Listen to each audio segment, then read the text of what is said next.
जुनू जो रगों से बहा है, दिल आजमाया तो डरना लगा है।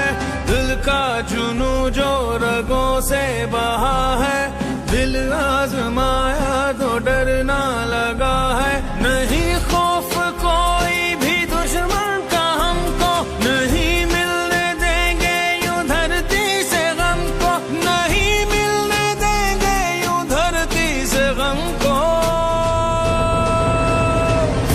पाकिस्तानी है पुकारा पाकिस्तान, हम का निशान है हमारा पाकिस्तान।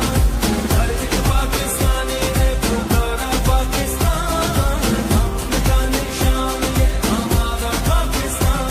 नहीं खौफ कोई भी दुश्मन का हमको, नहीं मिलने देंगे यूं धरती से गम को, नहीं मिलने देंगे यूं धरती से गम को। हर एक पाकिस्तानी है पुकारा पाकिस्तान, हम का निशान है हमारा पाकिस्तान। हर एक पाकिस्तानी है पुकारा पाकिस्तान, हम का निशान है हमारा पाकिस्तान।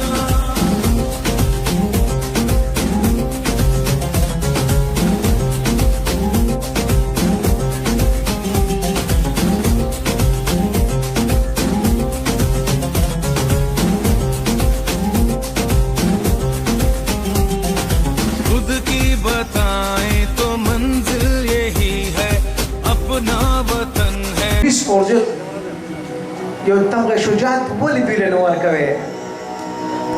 په دې خیبر پښتونخوا کې پوره کلي خلکو پرېښودل د امن د خاطره. داسې ورځ نه ده تېره شوې چې کله د دهشتګردۍ لړۍ روانې وې نو پنځه بمونه هم پکې سخانې کې ډزېدلي دي. تاسو نه د مردان هغه سینټر هېر شو څه چې د نادره په ځای کې کله خودکش شوی و، دا څومره لاشونه پراته یاره تاسو نه هغه د هېرېدو نه دي. یاد ساتئ د مردان اوسېدونکو، ستاسو هره ساه د هغه 107 شهیدانو قرض دی چې په تاسو در پورې دی. ستاسو هره ساه قرضداره ده د هغه 107 شهیدانو چې په دې خاوره باندې قربان شو. ستاسو هر مستقبل قرضداره دی د هغه بچي چې کوم په دې زمانې د یتیمۍ ژوند تېروي. یاد ساتئ د مردان اوسېدونکو، هغه کونډه چې دلته په تورې تیارو کې د خپل خاوند دپاره اوښکې بهیي، د هغې د هرې اوښکې تاسو قرضدار یې. یاد ساتئ د مردان اوسېدونکو، دلته د هغه پلار هم تاسو قرضدار یې چې خپل بچی ستاسو لپاره روږ کړو. تاسو قرضدار یې د مردان اوسېدونکو د هغه 107 د پولیس فورس د هغه ځوانانو چې هم په مبارکۍ دې وطن ته او دې دنیا ته راغلي او ستاسو لپاره شهیدان شو. یاد ساتئ دا خلک د هېرېدو نه دي. د مردان اوسېدونکو، ستاسو هر بچی چې عمران ته رسي، فخر ته رسي، د هغه نه ډاکټر انجینر جوړېږي، دا د سهار ځي او ماښام کور ته سلامت راځي.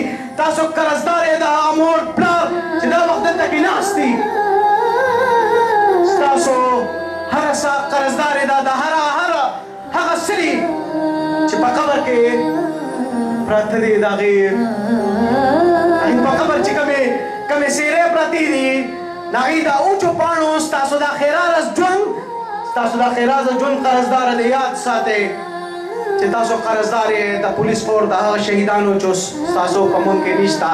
خو بیا هم یاد ساتئ چې په تاسو په مونږ کې هغه غازیان تر اوسه هم لا ژوندي دي چې تاسو لپاره کټ شو، زخمیان شو، ترمې شو.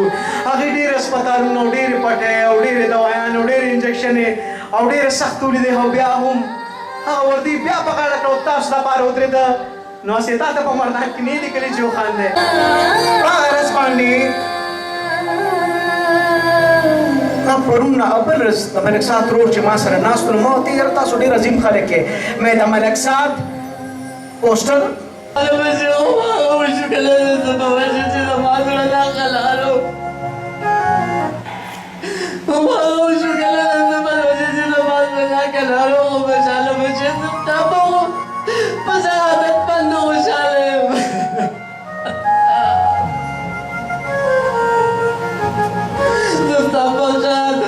خوشاله مقبل ځان باندې خبر کوم مشاله kasih.